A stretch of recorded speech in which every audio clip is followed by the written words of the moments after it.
The thoughts just haunted me daily. She lived rent free in my head, man.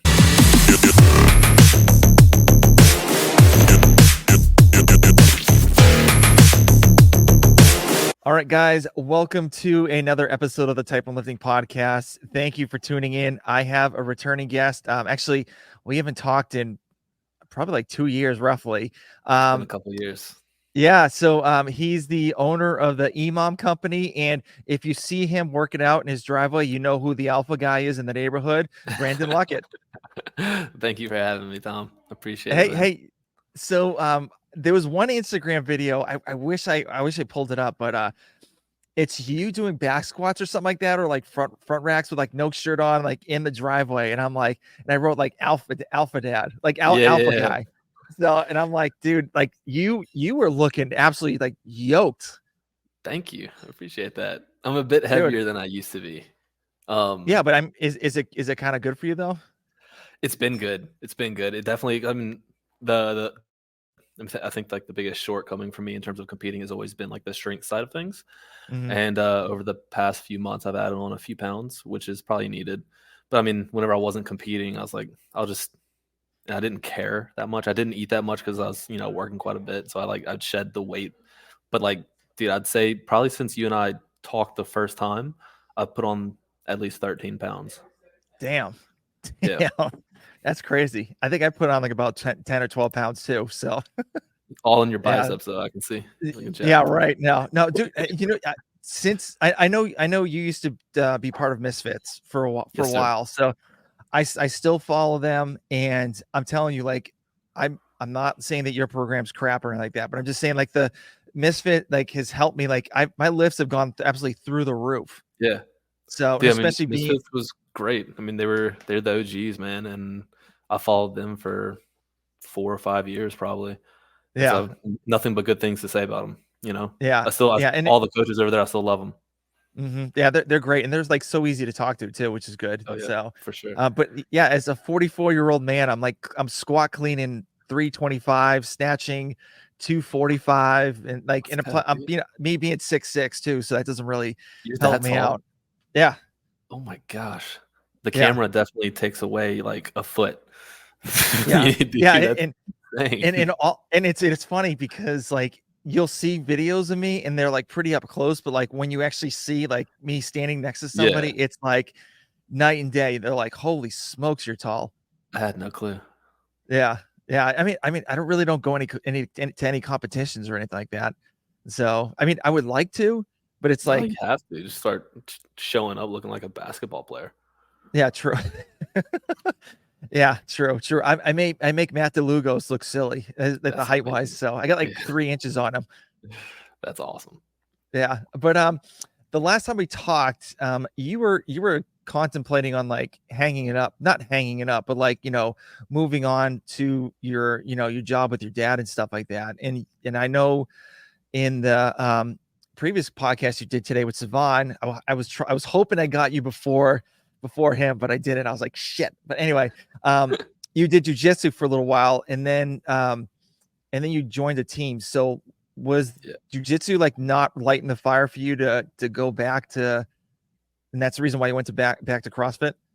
No. So Alexis Johnson, a very good friend of mine, I got kind of credit with her with like kind of pushing me to the next level of competing.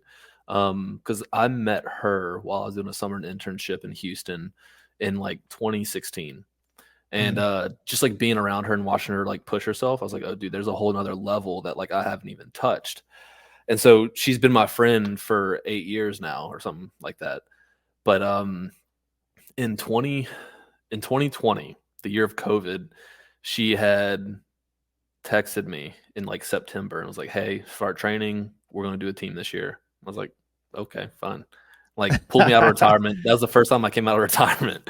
I didn't compete in 2019. So 2020, we did team.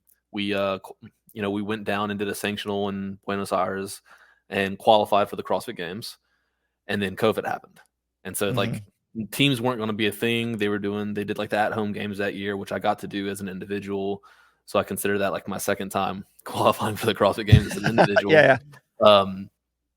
But we didn't get to compete together, Alexis and I, on a team. So she did team a few more times throughout the years, with like some really awesome teammates, and like had a good time doing it. But she got to a point where she's like, all right, this is going to be the last year, like for good. I'm done after this. And she texted me, she's like, hey, and this is again, I had like decided to retire. Like I didn't compete Yeah. in 2022. So 2023 season comes around. She's like, hey, it's my last year. It would be really cool if we could do a team together, so that like I can compete with you before I'm done. Mm-hmm. And I was like, okay, but I'm not helping you put the team together. I'm not changing the way I train. It's like for funsies, like, but let's do it. So we ended up putting together an awesome team, had a great time in like the 2023 season. And we got to compete together at the CrossFit Games. Yeah. And And you so guys, I think you guys, didn't you guys like place like 5th or something like that? we were like 11th. So we did, 11th. yeah. Okay. We Alexis was extremely sick the entire weekend of the CrossFit Games, which Mm-hmm. was tough, for her. You know, that's her last time at the CrossFit Games. That's got to be like tough. To where like I mean, she either had flu or COVID. We don't know which one it was. We didn't say. We didn't talk about it. Yeah. We pretended like she wasn't sick. But like I remember the first event, we were doing synchronized overhead squats facing each other, and dude, her eyes were like bulging out of her head. She was pale. And I was like, this is going to be a rough weekend, dude. Like it was bad. Yeah. But yeah, so that's how I got pulled out of retirement. That's why I stopped doing jiu-jitsu, because I decided to compete. And like I couldn't do jiu-jitsu without trying to grapple like a wrestler and like Mm-hmm. like move quickly and like push a pace or whatever. And I was, dude, I thoroughly loved it, but every week my neck, my back, my fingers, the toes, like I'm pretty sure I broke my hand once. I couldn't shake a hand for a few months. Um, like, dude, it was awesome, but like it was breaking me at the same time. Yeah. And so I was Yeah. like, okay, like I need to, like if I'm gonna compete, I can't do this too. Mm-hmm. So I would love to go back and get back into that grappling, because I certainly miss it, but it doesn't jive well with trying to keep your body intact. Yeah. And like that kind of works well with your wrestling background too. So Yes, yeah. I've, So yeah, I, it brought I back a lot of those those yeah. fires from like wrestling, you know. Yeah. Yeah. Yeah. I've never wrestled or done jujitsu. So I'm just like, I have a feeling if I go up against like a smaller individual, I'm gonna get like thrown around, or I'm gonna toss other people around because I have like no idea what I'm doing. It's probably yeah, like they'll probably throw you right into the fire when you like go in there. Yeah. But Yeah. They'll be like, oh, hey, you're big and strong. Why don't you come on and join the circle? Get in the let me circle. show you how I can use your levers against you.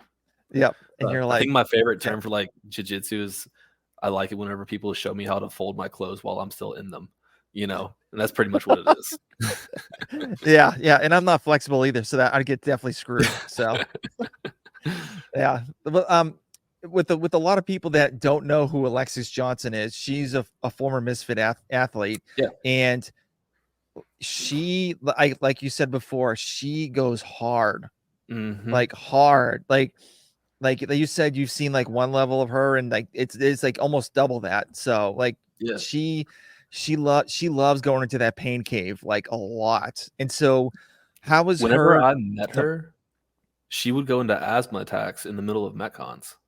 Like, she has asthma. I was like, "Dude, you're a psycho." Like, is she trying to that's be like awesome. FDR? Is she trying to be like Franklin Delano Roosevelt, like doing all those hikes and like trying to, because he had Man, asthma I don't too. know. It she was so fit, like, and she used to yell at me. Like, I think she hated me for a little while because I was so young and dumb and, like, a 20-year-old kid, and, yeah, she taught me a lot, that, like, just about how to, like, push yourself, dude, to a new level, and that was cool.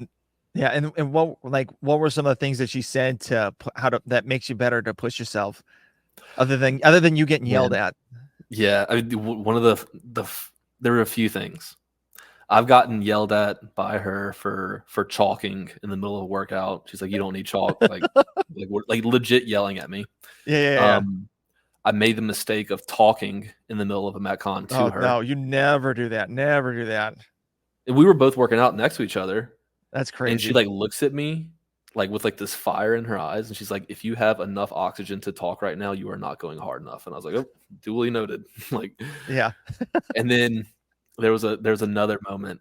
We were both on assault bikes, and I'm like a bigger guy. I was like certainly bigger than a like little bitty Alexis, and the workout started with like a 21 and a 16 calorie bike, 21 for the guys, 16 for the girls, and like obviously we're supposed to like we should get off at the same time Yeah. if I pushed appropriately hard. But dude, I shit you not, I got off at like I got to 15 calories and she hopped off, and I was like, oh no, I'm so bad at this sport. Like dude, she like ran circles around me that entire summer, but it was awesome. Yeah. Was there any workouts that you actually did beat her at one point?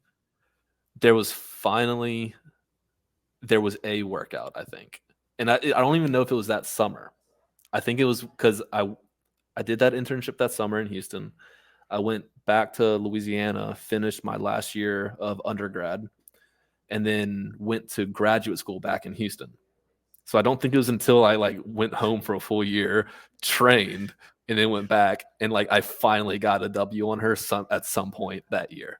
Yeah. Yeah. So did you have like a poster on the wall of her just like screaming, saying like, I gotta get better, like I'm gonna get better than you. I'm gonna get better than you. The thoughts just haunted me daily. You know, she lived rent free in my head, man. That's awesome. That's awesome. Yeah, and it's crazy to see like how other people manage like pushing themselves through workouts, because the typical gym goer doesn't go into that pain cave a lot, but like a lot of Yeah. you guys go in almost like on a daily basis. Yeah. Wait, I have a question for you. Can you hear these two talking? A little bit, but it's not that bad. Hey guys, be quiet. Y'all are ruining the show, bro. Um, so can you repeat your question? Yeah. So obviously with her going to the pain cave and like you going to the pain cave, like a lot of Yeah. people that are like a regular gym goer don't go into that kind of pain cave, but you guys go into it every single day pretty much. Yeah, in some form or fashion, yes. Yeah. I think at this point, like I think in the early days of competing, it was like push yourself to the like the absolute limit of your capability in every workout every day. You know, the fire breathing era. Like if you kind of remember Yeah. like Yeah. your Yeah. fire breathers.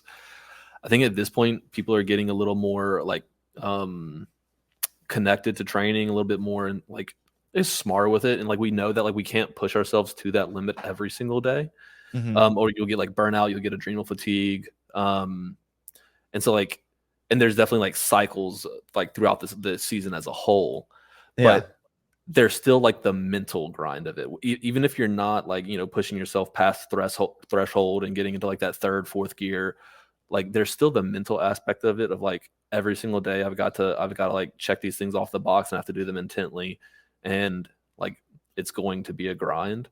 And so like even in that aspect, like there's going to be that like every single day, even though it's not, let me see how fast I can like complete this task, Yeah. Yeah. And how do you get into that like pain? Like let's just say you have a workout that's like, I don't know, like the last regional or something like that, when you were like the fifth person to get into the games. I forget what year it was, but Yeah.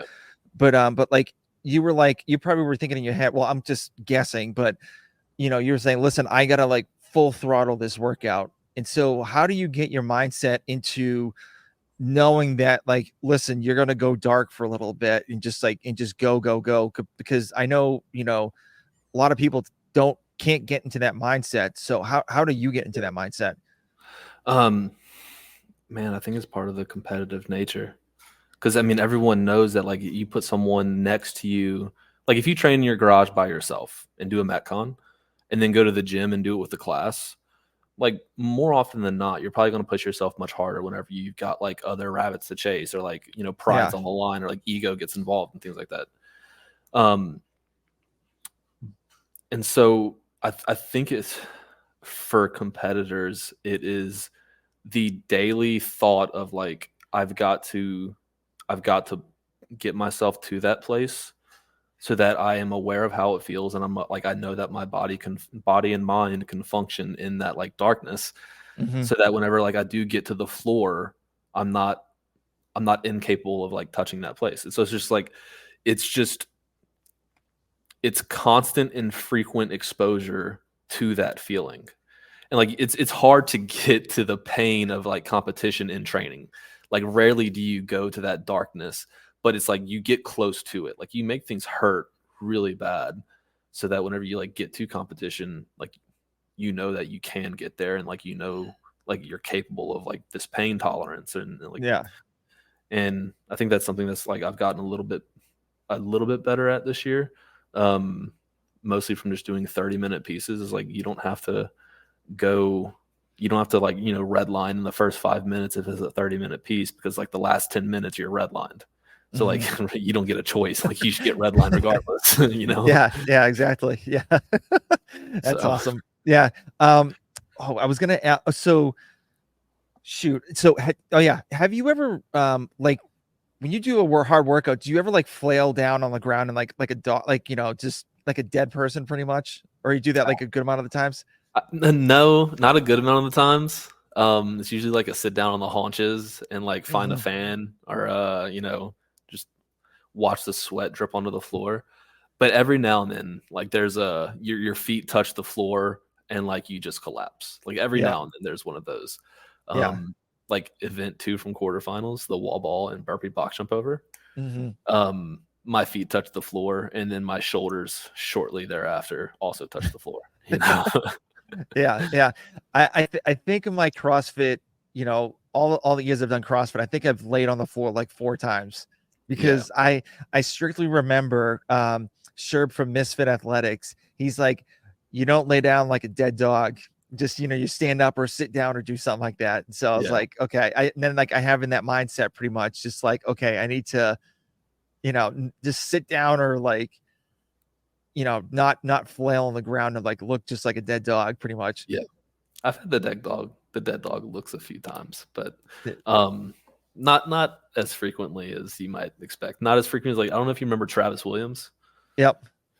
Every workout, dude, every single workout, that dude was immediately after the last rep. And I think that's just he was one of those guys that like it was fifth gear or no gear at all. Like if it was paced out, he didn't want to do it. He wouldn't do an on the minute style workout. He wouldn't do a workout at 80%. He didn't like long workouts because he couldn't redline immediately in them. And so like every workout he did, it was last rep on the ground, you know? Yep. Yeah. Yeah. I think I've heard the guys from Misfits say like he goes like 100% like immediately right off like the first couple seconds, and he just like I think the way when he was training and like doing competitions, he would try to gauge on like can he hold that pace for the whole time so everyone has to catch up pretty much. Yeah, he would bait people out all the time. And he was just like he was so hard headed, like he would be the guy who could hold it, you know? Mhm. Yeah, yeah, and his story is interesting. He was a really heavy set dude before he started Big boy. CrossFitting. Yeah. Yeah, so yeah, and did you learn anything from him at all, or Oh my gosh, yeah. How other to go than like full redlining and stuff? Yeah. how to go full dummy. He was he was actually the first person, probably outside of like my father, um, who truly believed that I could qualify for the CrossFit Games. Like, and that year was like 2018 because I mean he lived in Houston and was training with Alexis, and that year 2018 he's like, "You're going to the games. You're going to the games." Like he repeated it like every time I saw him. He's like, "You're going to the games." So like he truly believed it, and like he was the first person outside of like I said, my father who like actually believed that I was capable, and so that Yeah. was he's a good friend. So when he was saying that, do you're like, nah, you're just like not like were you just like being like you're kidding around, stop it? Or you didn't did you believe it at all? Is more of a like I don't know, maybe I don't know, like Yeah. it's possible, and even like I mean, that's still the same mindset I have. Is like it's possible, I'm capable. Because like if you don't believe you're capable, you've like right, like that's not the mindset you go in with. But you also don't go in with like the expectation or like the mindset of like I'm going to qualify, because there's so many uncontrollables out there that like to just be like yeah I'm going to and just have like that assuredness to me is a dangerous mindset because I don't know. I would be afraid to have that mindset because there's so many things I can't control, and I don't want to get to like I would like to, I mean, maybe like a cocky mindset of like, no matter what, I'm going to qualify. And like, Hmm. I don't know if that's a fair thing for me to say. Yeah, and I don't see you as a cocky guy at all. I try not to be. Yeah, and then once you like say like I'm going to the games or I'm going to, you know, semifinals or whatever like that, you don't get in, then there's that fear that comes in, and you've expressed that in the Savant podcast about Mhm. you being fear of coming back and failure. So how did you switch that mindset from being in fear to listen, I can hang with the best of these guys still? That's a good question. Um, That's why I podcast. yeah, I think it's like the fear's still there, right? But I think I recognize that everybody has some amount of fear in their head. Um, but like I got to the point where I wasn't going to let the fear just prevent me from finding out like what I could do, you Hmm. know? Um, and it wasn't about like I think I can hang with the best because I truly had no idea. I didn't really know how fit I was compared to anybody else because I hadn't competed like individually in so long. Um, I didn't have, a training camp to compare scores off of or anything. And like there was a few times where like, maybe I did do a workout that someone else had done that was a good athlete. And like I was like, okay, like I can actually like compare that. And I ended Hmm. up getting a few people following like the EMOM Company who were very talented and very fit. And I could kind of start gauging myself off of that. But I still didn't really know. I'd been out of it for long enough. And um but that that that question, like that, like the not knowing kind of stopped mattering. It's like, well, I'm just gonna go see like kind of what I'm capable of and see like where this journey goes and like tell myself that like the result is not why you're doing this. Like you're not doing this so you can qualify. You're doing this because you love this this path. You love this journey. So like just go do it, you know? Hmm. Yeah, and I see fear as kind of like a handicap too, because it actually like stops people for doing stuff.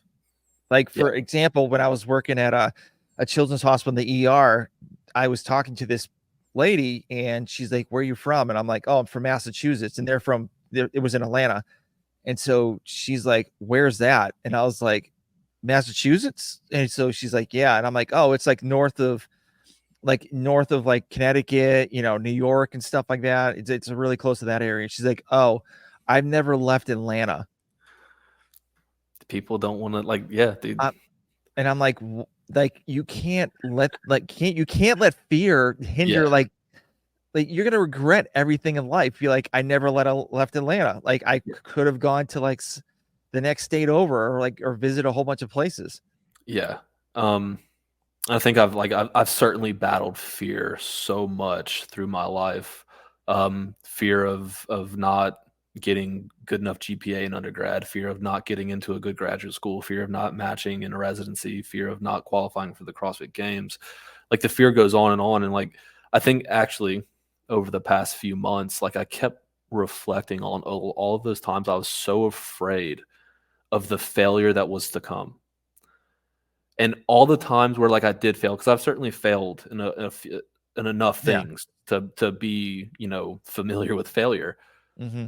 Like the world kept turning. I just figured out a new way. I found out like a new path or like the next like how to reapproach the thing that I had failed so I can try again. Like I realized that like failure is just part of it, dude. It's like okay, like you're going to fail. Like and you should be the person that is failing things because if you're always like reaching your goal then maybe you're just not ambitious enough. So it's like dude, like who gives a shit if you go and fail this thing, like go do the thing anyway, dude.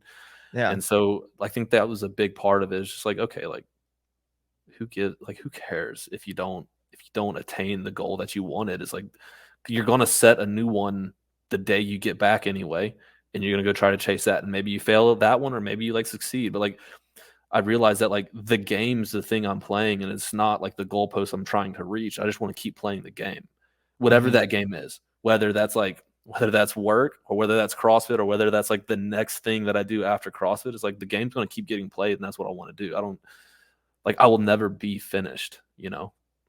Yeah, definitely. Yeah, and it's like I've had fear myself too. Even like starting like my former t-shirt company, Type One Lifting, and even starting this podcast, it was like fear. And then I read a book called "Screw It, Just Do It" by Richard Branson. It's like it's a real short book. It pretty much talks about like how he was like, just screw it. I'm just gonna do it anyway. Like Yeah, whatever. I'm gonna go to this person's house. I'm gonna do this, and then came out to what it is. And so I was like, oh, okay, I should do that. And so, if I didn't do half the stuff, I wouldn't be, here talking to you or even doing other things too. yeah, absolutely, dude. Like, yeah, the fear is always going to be there. It's whether or not you face it, and like, and I think that's another thing that like you've probably seen it is like bravery is not the absence of fear. Bravery is doing the thing while you're afraid of it anyway. You know. Yeah. Throughout the whole process, were you talking to anybody or like, did you read a book that kind of, other than your dad and, and Travis or whoever else, like, was there something that like was like sparked and said, okay, like this fear is not gonna, be me at all? Yeah. So like, I mean, that fear side of things was recent. Um, where like I guess the because I mean, throughout competing, I've always had like those small fears, but like this year was a little bit different in the sense that like fear almost stopped me from from trying. Yeah. Like it legitimately, like the fear was that strong in my head. And yeah, there were a lot of people I talked to. There were a lot of books I read.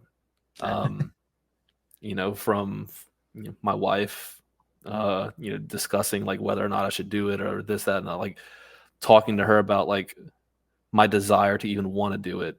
I go to therapy every couple weeks. I see a therapist now, and like that's been insanely helpful for like working through the things in my head because I'm a pretty closed off person, and so it took me like working with an individual that like I found trust in and open to like a relationship where I could be vulnerable with, and like that's hard for me to admit on this podcast. To, like talk about like I go to therapy frequently because that's a new thing for me over the past few months. But like honestly, it's been one of the most beneficial things for me in all walks of life. And like diving into like why am I afraid? Like why do I care about what other people think? Like why all these things? Like and realizing that like I don't have to care about what everyone else thinks about me all the time, right? Yep. Um, you know, there's a few books that I've read that have been pretty insightful over the past few months. And so like I think it helped me kind of callous my mind over a good bit and find a good bit of clarity. And yeah, it's been good. It's awesome. Yeah. I do therapy too as well. So, I mean, it's been a huge help. Like yourself, I'm pretty, you know, I don't know. My wife said I'm kind of stoic a little bit that I don't say anything or just Yeah. like kind of, I'm just quiet until like the last minute. I'll say, "Oh, hey, I got this going on," or I got this. And so she's like, Yeah. what the hell? Like, why Yeah. didn't you tell me this earlier?" So like now it's like even like with podcasting, I try not to tell her like last minute saying, "Hey, I got a podcast like this day." Like, like the day before. I try to tell her like at least a good time in advance. So she's like prepared that like, hey, he's gonna be down here from like 8:30 to 10 o'clock or whatever, or God knows how long. So Yeah. and like, all that stuff. I think communication is key too. So, Huge and part of it. obviously, um, with your wife and stuff like that, when you talked about, hey, I want to give this another go, what was she saying throughout the whole process? She's been the most supportive human in my life, man.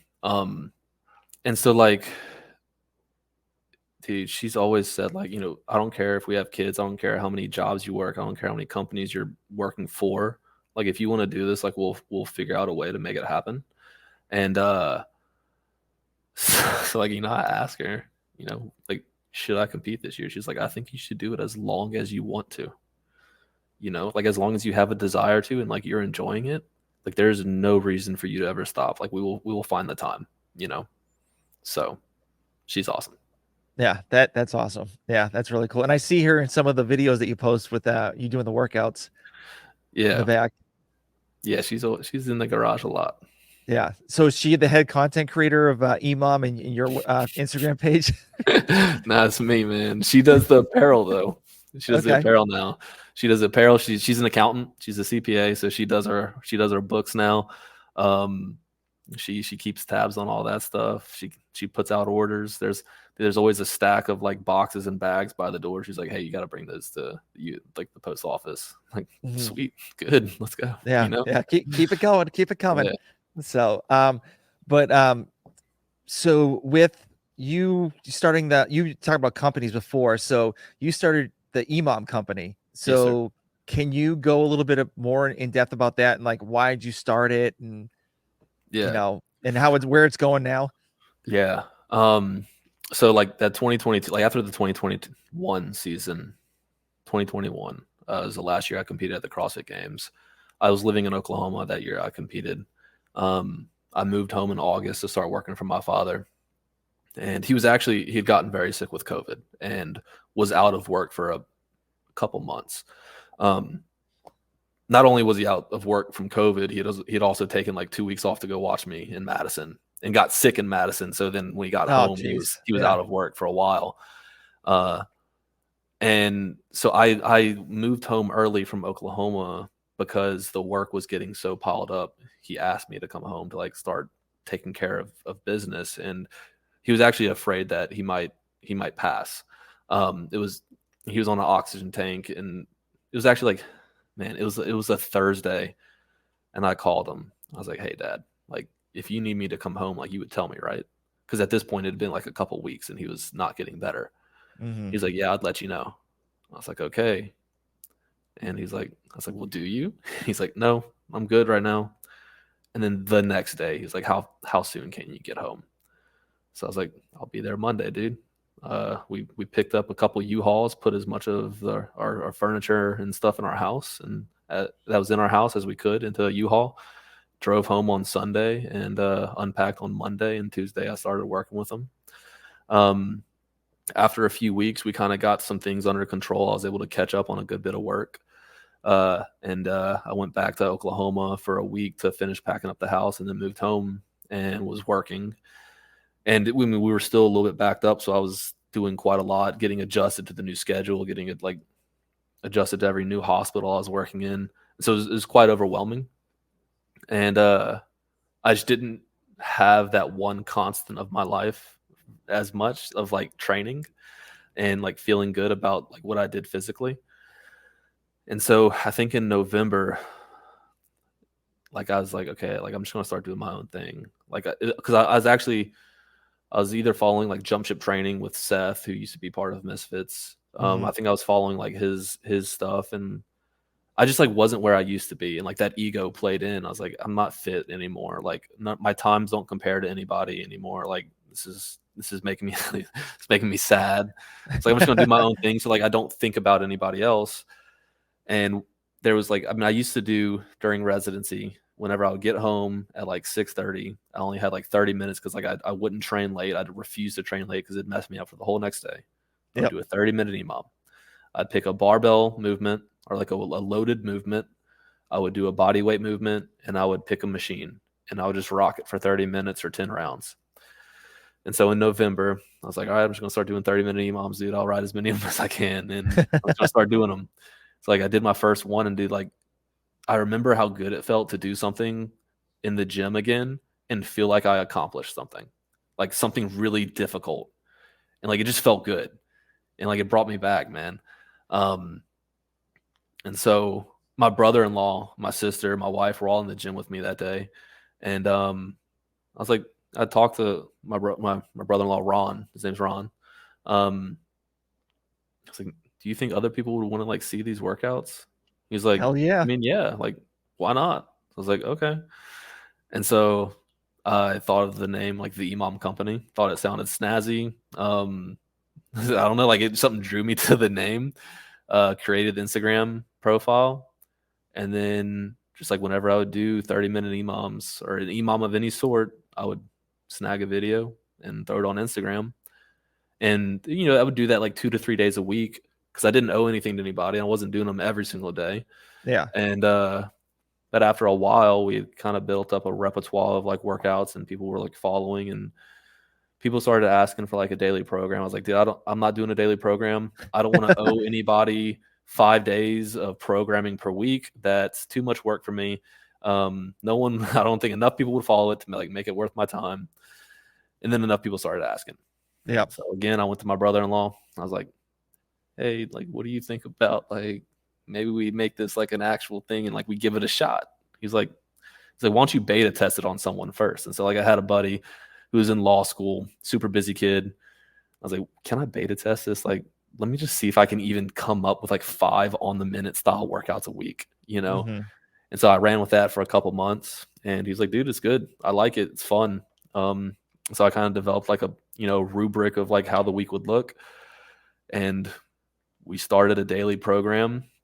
Uh, and we try to do everything in like within like a 45-minute time. So like a warm up, every other day was a lift, every other day was a full, like, so it'd be like every other day would be like a short lift into an EMOM or an EMOM into a short lift.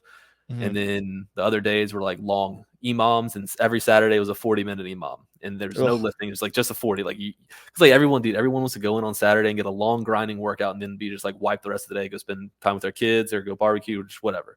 Like you Yeah. got like Saturday was your hard day. And we would throw in like minimal equipment and body weight workouts every week. So that the idea that we started behind was like to give people a heavy dose of fitness in a short amount of time without having to like worry about like, was my performance good? Did I do enough?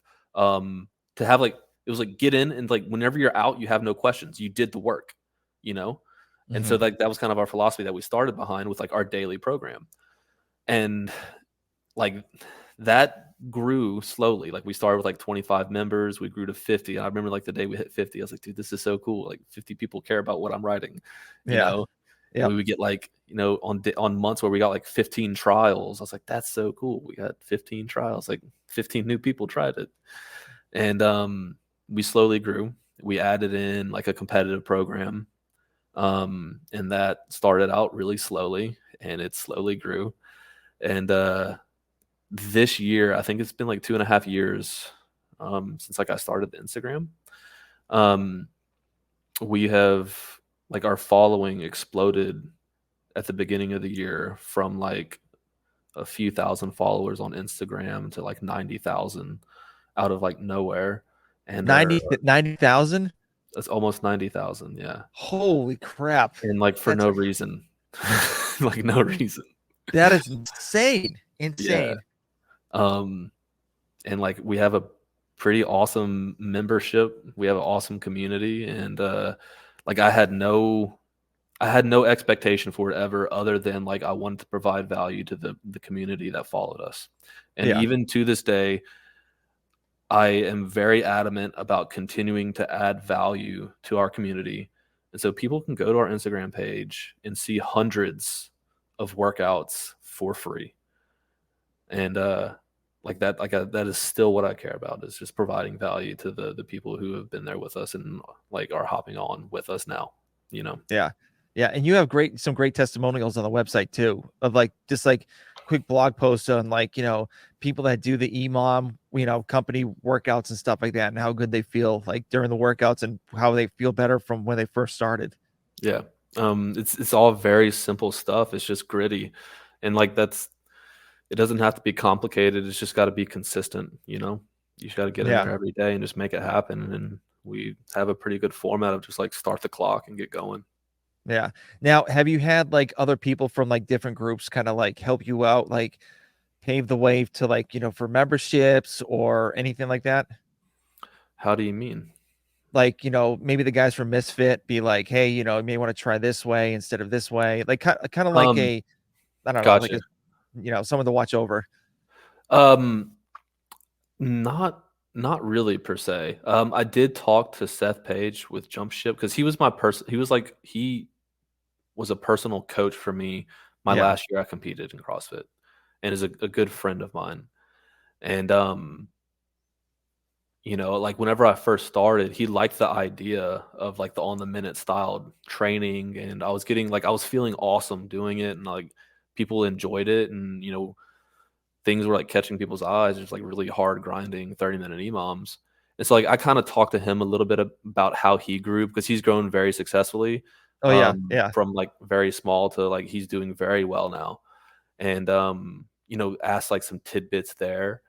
Uh and so like he definitely gave some guidance, but my brother-in-law and I like he's a project manager and kind of has overseen some things that like grew with companies. And Mhm. um we've had like there's a friend of mine from Underdogs who's been like, dude, you should try this, like I think this challenge would like hit off. And I was like, okay, like we'll try it.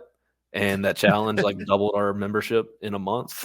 And I was like, nope, that Nice. works. Yeah, And so yeah. like, yeah, I've been lucky to like just pick up from a few like I will never say like anything I've ever done is certainly not at all by like just my work, like singularly. Like there's always been a team behind it.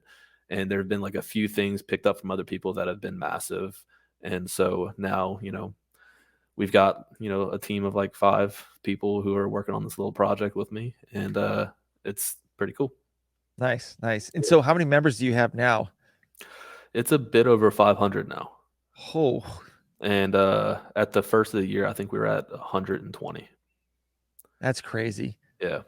So is it almost at the point that you can leave your other job to do this full time, or is that even like I don't in your want to. mind? I don't Yeah, want to. So the physics company that I work for, I own with my father. yeah. Um, and I love what I do. It has allowed me and still allows me to do the EMOM Company and reinvest every dollar that we make back into either people or the community and helping Mhm. it grow. So I mean, we do challenge like the first challenge we did. It's like, okay, we're going to give away $1,500 to Rogue. And if I was taking money out of the bank account for myself to like to pay any kind of bills, like I wouldn't have that freedom to give back. True. And Yeah. so like we just ended a challenge last night where I'm about to pay out like 2 grand in prizes, but like I get to do that because I don't take a penny out of the bank account. Yeah. It all gets to go right back to the people who support us and trying to grow as much as we can. And so like the physics allows me to do that. Mhm. And so I love what I do. I I have no intentions of stopping that, because I do love it. And so, like, yeah, I mean, as long as I can do both well, I'll keep doing both. Yeah. Now, how do you juggle all three of the like, training, EMOM company, and like the physics company? Like, how do you juggle even hanging out with your wife and like doing out stuff on the outside? Like, how do you balance like all those things at once? Um, it was I mean, it's a gradual growth of like things that you do day to day, right? At one point I was just a student and just a CrossFitter, and then I was just working for my father and training whenever I could. And then I started the EMOM Company and started that. So it's just like all these things just kind of become routine. So like at some point your day just starts at 5:30 and you start working as much as you can, and you train when you can, and then at 7:30 you're like, okay, I'm done. So like Mhm. I try to do as much as I can each day. um During this time of the season it's really challenging to not get it's been like that's one of the things over the past couple weeks, especially like through quarterfinals. It's very challenging.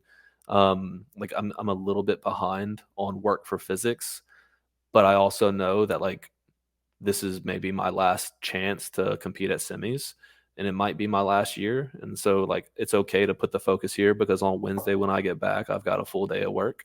And Mhm. I'll just steamroll as much as I can then. So like sometimes there's surges of one or the other, and sometimes it's all even keel. And the biggest thing is just sort of like just to keep doing productive work as much as you can, as frequently as you can, and have a time where you shut it off. And for me, that's like 7 or 7:30, and Yeah. I get a couple hours with Kristen at night, and then it's off to sleep, and then we wake up and back to work. Mhm. Um, but they're like I used to get overwhelmed with it, I think, because it was so much, and I was like, feeling very spread thin until I wrestled with the thought enough of like, okay, I just love doing all of these things. And so like I get to wake up and I get to start working and I love it. And then I get to work out, which I love. And then I get to eat breakfast, shower, and go to work, which I love. And Hmm. then after I'm done with work, I'll go back to the gym, which I love. And then I'll come home and I'll spend time with my wife. Which And you love. so So who I love. And so it's like sometimes, yeah, it's that doesn't make it easy, but yeah. I like the process, man. I like the Hmm. journey. I like the things that I do. Yeah, you're seems like you're like a big schedule guy, which Dude, no, schedules yeah. not I have a scheduler, but, like, with the physics work, it's like some days I'm an like, I mean, I work most of my job in New Orleans, which is about an hour away, and so, like, dude, there's days where I start at 6 or 6:30 AM, there's days where I don't start till 4 PM. It's Hmm. just all over the place, which is why I just do as much as I can with the time that I'm allotted, which is why I wake up at 5 or 5:30 every morning to start programming, and then if I can, I'll go work out or I'll just go straight to work or like just it's just like day to day, and it's I think it's just habits. It's not routine, if that makes sense. Yeah, no, I got it. Yeah, because I'm from I got a military background, and we had like a schedule, kind of like almost like a routine too as well. And it's Yeah, like it's really hard. I got really comfortable doing that kind of routine stuff, and then like I got way too comfortable, and then it started affecting like other things in my life that was like, to be honest with you, more important. So, yeah, yeah, it's like you gotta have that balance of everything. yeah.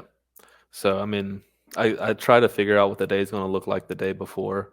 But I mean, like last weekend was supposed to be a 3-day training weekend from Friday to Sunday, but I worked half of Saturday.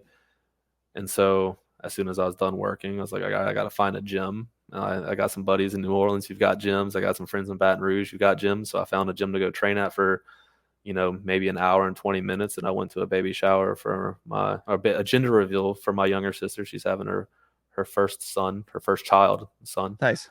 And I was like, all right, I'll be here for 2 hours and then I will go home and I will go to the garage and I will train until 7 p.m.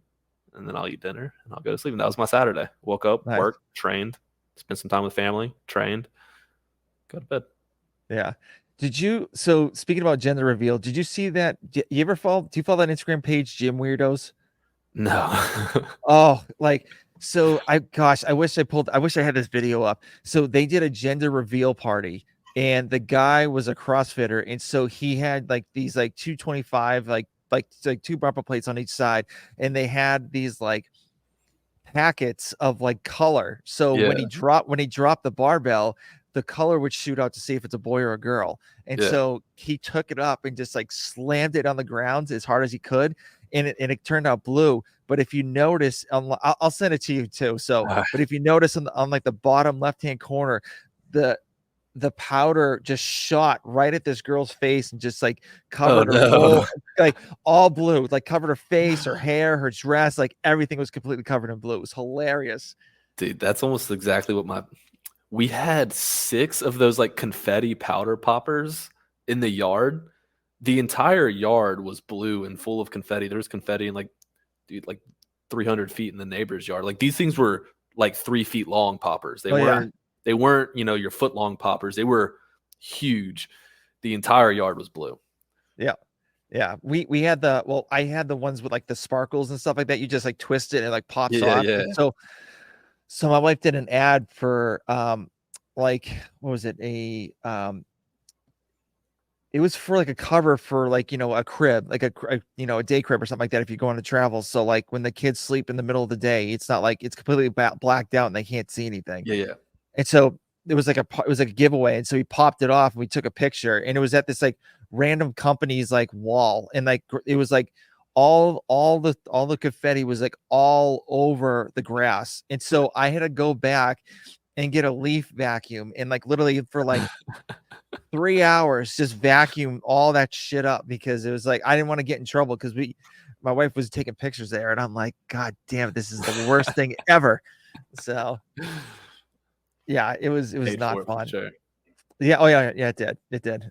Especially when she's has a huge following too. So Yeah. it's a 320,000.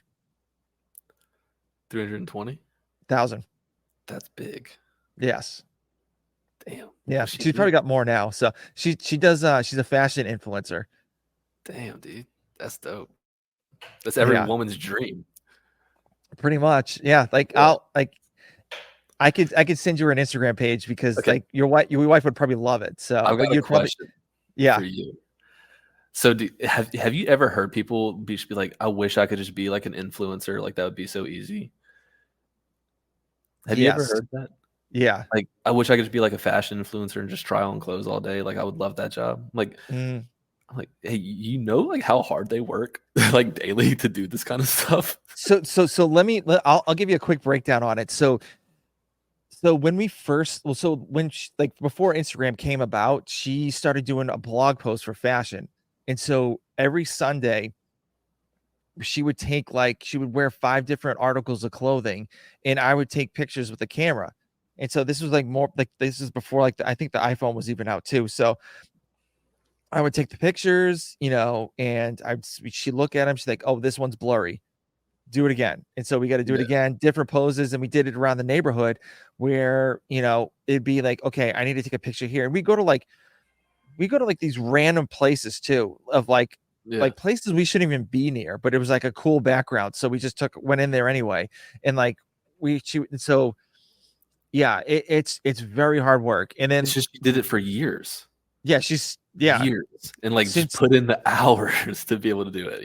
yeah. And then there's times where she would do in her reels, she would do try-ons of like different clothing and stuff like that. And I'd be in our master bedroom steaming all the clothes that she just got from Amazon because like Yeah, she needed to get them done and take pictures of them today. So she's like, "You seen this? You seen that?" And it's just like yeah, dude, over there and putting always in taking. work.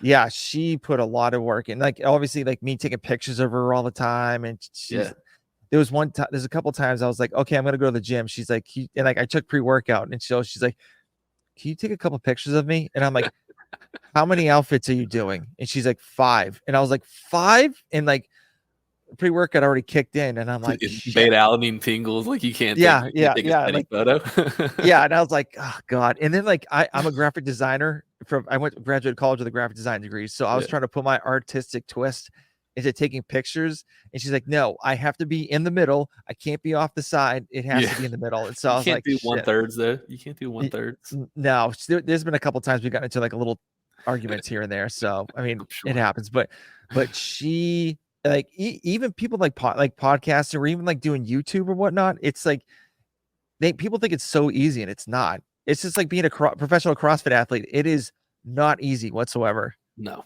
it takes a lot of time and a lot of consistency and a lot of work, and it's Mhm. competitive. So yeah, it's not just I'm gonna be a blogger or I'm gonna be a fashion influencer and like this is gonna be a fun life. It's like no, you got to grind for a long time, and then once you Yeah. make it, you have to keep grinding.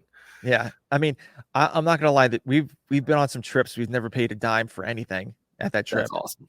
That's dope. So yeah, and it's cool. Like we'd have kids too, and we have 2 kids, and like they would bring us. They like literally, we would get packages when we first started, like really kicking it off and on Instagram. It was like we were really getting packages every single day of That's just clothes or something else like that she wanted that people wanted to promote for her. Now, all the years later, now it is every woman's dream to be a fashion influencer. Once the Yeah, free clothes start coming in, now it's yeah, time. yeah. And people try, and it's like it's it's not like the group of people that they're looking for. Yeah, So to like do the fashion stuff, and so it's like, yeah, it's a tough market out there. I'm telling you. it's competitive, man. Yeah, Yeah, for yeah. sure. It's insane. Like I can tell you so many stories.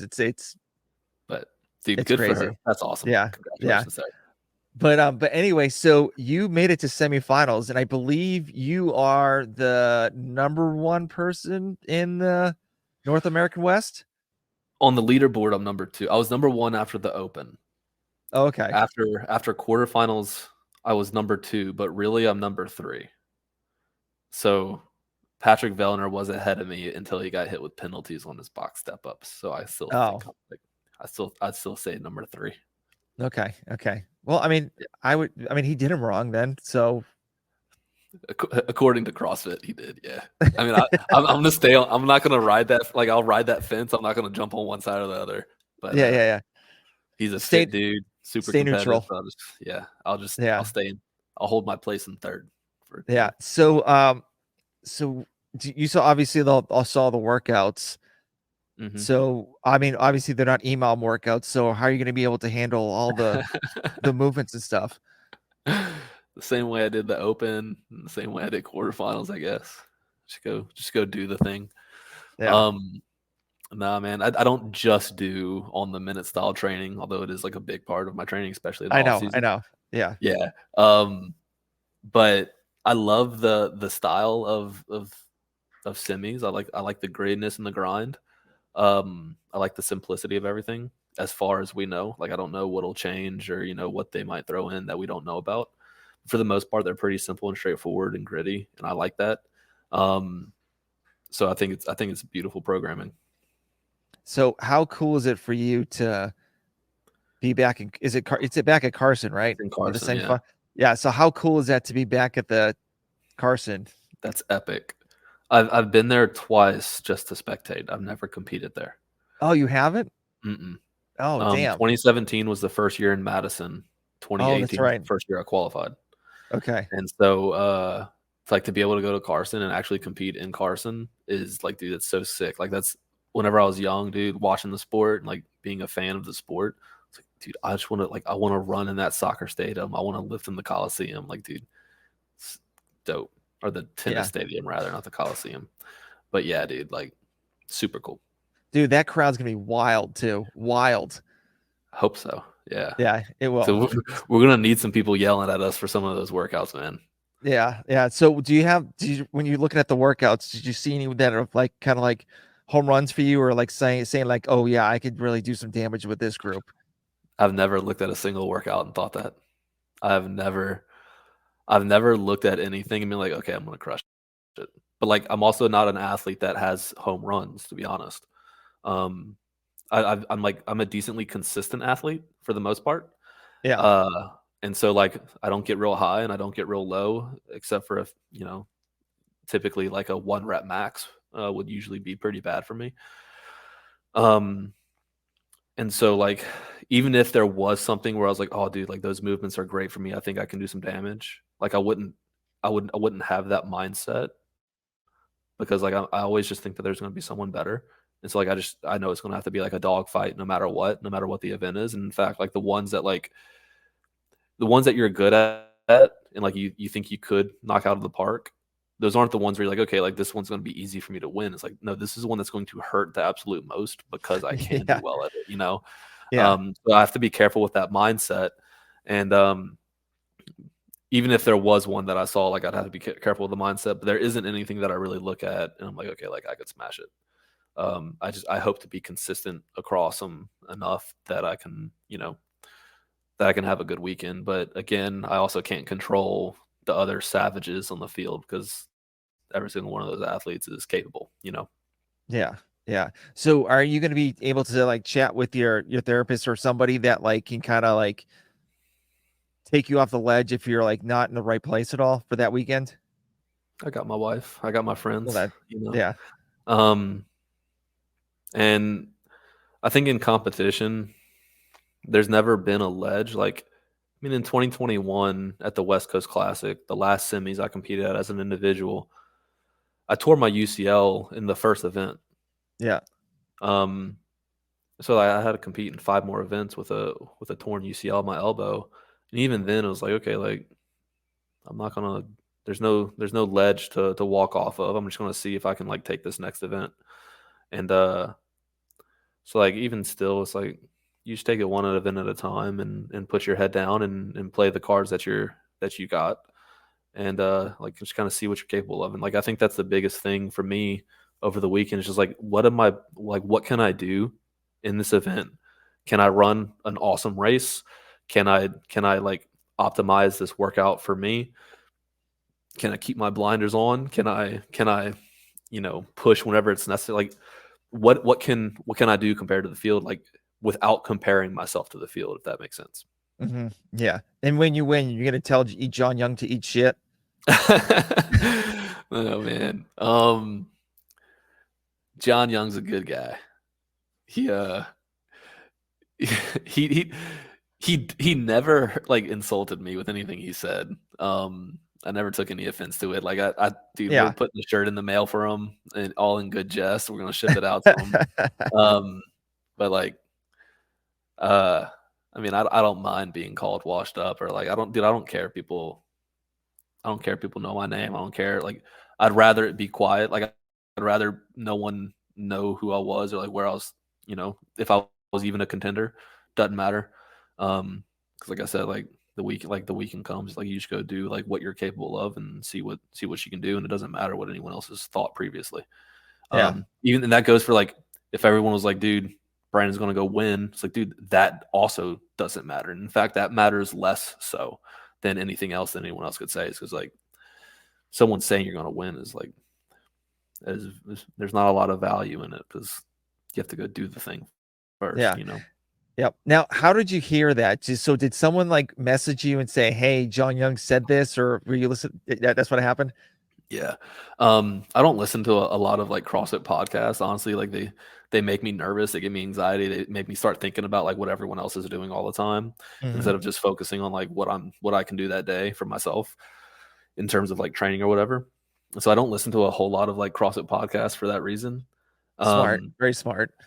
but a friend of mine, Kiefer, my buddy over at Underdogs, um, he's like, dude, you got to listen to this podcast. This guy is like calling you washed up, like saying like you're barely any fitter than he is, and like it was after the Dubai because like I programmed an event for Dubai and like I tested all the events. Well, I tested them in the way that they sent them to me, which isn't how they were performed at the event, and like saw the time caps were messed up, and there's basically saying like there's no way like I got these time caps with these events, and they were right because I didn't do the same events that they used at Dubai. But Mhm. that's where it all started. And then it's kind of just been like a rolling thing with John Young saying something. First was with the open of like, this was the open. There was no skill. It wasn't heavy, which is true. Like there wasn't a ton of skill in the open and it wasn't heavy, which is pans well for me. Um, but it just kind of kept rolling. Yeah, yeah. And you printed those shirts out relatively quick too. We only made four, I think. Oh, that's why. Okay, so that's why Yeah. the price of it was that much. Okay. Yeah. Um, well, the shirts are super nice. Like they're these Yeah. very nice quality, oversized t-shirts. So like we're not really making a bunch of margin on them, but we're not trying Yeah. to lose money on them either. Well, true. Um, Yeah. Yeah. and so like those are all going through pre-orders. But yeah, we made four. I was like, I want two. We'll send one to John Young, and we'll have an extra. Nice. So Yeah, that's yeah, awesome. Yeah, very cool. So, we're getting close to the end. So, I know we did rapid fire questions like a couple years ago. So, I got some yeah. new ones. But, Let's do it. so what are your goals for the rest of the year, CrossFit wise, and personal or business? With CrossFit, man, it's I just want to enjoy the process. Yeah, Aside from like I don't want to think about like I want to be this place or this whatever. I would love to go compete at the CrossFit Games. Like that, yes, that's a goal, but an overarching goal is like I want to enjoy this journey. I want to enjoy this season and just like kind of see like what I'm capable of and like what I can do like with the mindset that I have and like the focus that I have and the cards that I've got. With business, yeah, I'd love to keep growing the EMOM company. I'd love to keep being a physicist. So mhm, like I'm gonna keep doing that as hard as I can, and like there will be seasons where there's focus on the business and not focus on being fit. And there'll be seasons where I'm focused on being fit. And I'm not as focused on the business, but overall, you got to focus on them both. And so like I want to keep growing both of those things. very cool. Um, so yeah, Yeah. Now, just remember, the last time you were on my podcast, you said you were going to hang it up, and so you're saying that again, and so did I say that? yeah, you were saying you were like kind of like work. You're going to go work for your company, go work for your dad's company. In seasons, it's all in seasons, man. I don't. I'm kind of done calling out what the future is going to look like for myself. I just want Yeah, to keep doing the things I enjoy doing, seeing where the cards fall. Um, I'd love to do an Ironman at some point, so I got to do that before I get too old. Uh, so like, there's things I want to do, but I love what I'm doing, and so um, it's just you know, the wife and I will talk after the season and see what's next. yeah, yeah. Yeah, triathlon. So it's funny. I used to do triathlons before I started doing CrossFit, and so because I was like a college athlete, and so Yeah, I had nothing else, and I was like, oh, I'll just do triathlons. And so it's a bug that really can get you real yeah. quick, and you can get Financially too, dude. You can go buy a oh my. bike as much as a house. So Take a second mortgage out for that cycle, man. yeah, so the bike that I got was about 25 to $3,000, and 20 the 25 to 3 or 25 to 30? oh no, 25 to 3. Sorry, did I say 30? No, you So said 3. okay, yeah, 2,500 to 3,000. Yeah. yeah. So and it was funny because that day I was gonna go possibly get that bike. I tried another bike that was used, and it was about like $6,000. Yeah. And then all of a sudden they called me like a couple hours later saying, "Hey, we're willing to sell it to you for 2,800." And so it was like this bike was my dream bike. I wanted Yeah. it so bad, but I stuck with this other one. And I'm like, oh God, I'm like, and then I don't even use it now. That's the problem. I don't use it. So because like I can't, Maybe I'll borrow it if I can go do an Ironman. dude, it is I way too might. big for you. Way Yeah, too you're right. big for you. So I'm only it's 5'5". yeah, no, you're I'm just not. kidding. I'm 6 foot No, but ish. it's like the biggest bike frame you can get. The double XL. It's just Yeah. massive.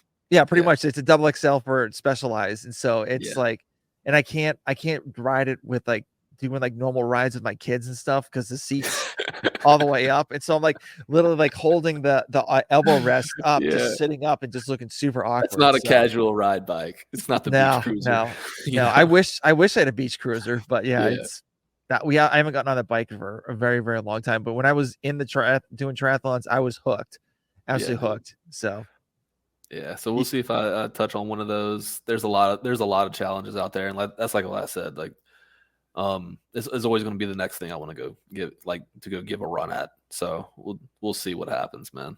yeah. Next question. So obviously you've worked with a bunch of sponsors before, and so you haven't worked with 10,000? Worked with 10,000. That was one. I wouldn't say I've worked with a bunch of sponsors. That was Okay. probably like my biggest relationship before they kind of cut CrossFit off. Yeah, Okay. Anyway, so you've had worked with sponsors, one I sponsor guess. before. So if a sponsor wanted to come up with to you and wanted to sponsor you, what kind of company would you want to work for and like have like a good relationship with? Yeah. So that's why I don't work with a bunch of people, I think, is because one, I don't ask for things ever. I don't like to ask for things. But I would want to work with someone that I believe in the product and I use the product religiously. Yeah. And there's just not a lot of things that like I use religiously, that uh that people have like approached with. And so like I haven't worked with like a bunch of people. And so like there are things that I do use religiously. I just haven't been approached by anybody with them. And so that is the only thing. It's like if I use it, I would love to support it, but I don't want to support something and like push it and pedal it. I'm also not really a salesman, dude. I don't like to sell people on anything. I'm not good at it. Yeah. I don't like to push people on things. So I don't want to push something onto my following or my community that I don't wholeheartedly believe in and use daily. Mhm. Yeah. And that's what I do too. So like the companies down below, like I use every single one of them. So it's Yeah. like I don't want to like give someone snake oil and be like, "Oh, this is the greatest thing ever," Right. and all of a sudden Right. be like, "No, this is garbage." Right. So yeah, that's the one thing that's like if I use it, I love to support it. In fact, there's things that I use that I pay for that I support and like I'll talk about or like I'll post and whatever. But outside of that, yeah. All right. Next question. What is in your gym bag? Oh, a lot of like man, I got 2 belts. I have like 3 gymnastics grips. I got 4 or 5 jump ropes. I got a lot of thumb tape. I have a lot of sock bands that I wear on my wrists. Um That's about it, dude. Always a You don't pair of shoes, shorts, and shirts. Do you wear That's lifters? no. What? Yeah, I don't really wear Wow. lifters. Even with that 365 squat clean, that was with no lifters. Yeah, those are in rads. I Holy crap. actually I wasn't wearing knee sleeves the first time I attempted it, and I failed it, And I was over at Underdog out in Vegas, and Kiefer was like, "Dude, go get my knee sleeves off the lockers. They're old as hell. They're probably like real taut." So and like pulled them up and hit 365 with a belt and knee sleeves and flats. Damn. Yeah. That's crazy. Yeah. So we got a next question. So what is one thing that not a lot of people know about you? Mm. You already found out, dude. I go to therapy. Okay. um, man, I don't know. Like all right, I'll give you one. So I'm a huge Silver Surfer fan. So What is that's that? like it's a Wait, he's like a superhero. superhero. Yeah, Yeah. yeah, yeah, yeah. So I'm like, I have his like first, I have his first issue, like in a comic book graded. I have like a poster of him like chilling out my son's room that's like from like Okay. the 1980s. Like I have like stacks of like comic books of the Silver Surfer because I think he's so cool. And like no one really knows that I'm like a comic book dork and a Silver Yeah. Surfer fan. So that's something like stupid like that. Okay. So like whenever I was young, dude, my favorite movie was The Patriot with Mel Gibson. Like love Okay. that movie, dude. So whenever I was a kid in like fourth or fifth grade, you didn't have to have an ATF license you didn't have to ship black powder rifles or muskets to an ATF. You could just order them straight from the website and ship them to your house. So I've got like 5 or 6 black powder muskets because I was in love with the Patriot. That's Like, dude, dope. yeah, I was like like a fifth grader, just like all these muskets. I'd shoot them like every weekend, dude. But yeah, I still got them all. They look That's like awesome. they're antique looking now, but Have you shot any off lately at all or it's been a very long time. And in fact, whenever I started working for my dad, I got him a Christmas gift with 2 dueling black powder single shot pistols. They're like beautiful dueling Italian made pistols, and I got them engraved with like father, like son, with his name on the bottom of one and my name on the bottom of the other. wow. So, and we never like we wanted to shoot them like as like like almost like ceremonial thing. We just never did. I mean, why would you want to ruin it? Right? Like they're gorgeous. They're so pretty. Yeah, it's like They're like it's I mean so they're big too. They're like this big. They look like I mean they're cool. yeah, and if you have the gunpowder just shoot off, it's already gonna stain the gun, so it's like not even Yeah. worth it. Yeah. So yeah, we haven't touched them. So you should have put like America on like the top part of it, something like that. Yeah. Absolutely. All right, so last 2 questions. So this one's a little personal. So let's just say it's your last day on earth and all your friends are around you. Mhm. And how do you want them to know you as? Man, Or even like people that you don't know you, like how do you want them to know you as? I just want them to know that I love them. Um,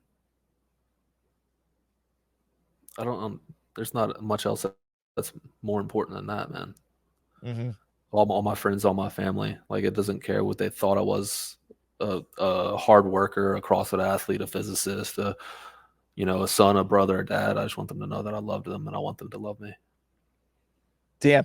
Out of the 172 episodes that I've done on this podcast, no one said that. Like I've the love part. Like no one. No one. So that's awesome. Thank you. I was not expecting that. So that's very Yeah. cool. Last question. So where can people reach out to you about the EMOM company? Getting involved with EMOM or anything like that? Like where can they reach out to you? Yeah. Our Instagram page, the underscore EMOM underscore company. We got hundreds of free workouts out there. We got a lot of, like I said, I always want to provide value. We've got challenges. So hop on the challenges, man. They're taking money out of my pocket and putting it in yours. We're giving away a free watch on this last one, a free Garmin. So that was cool.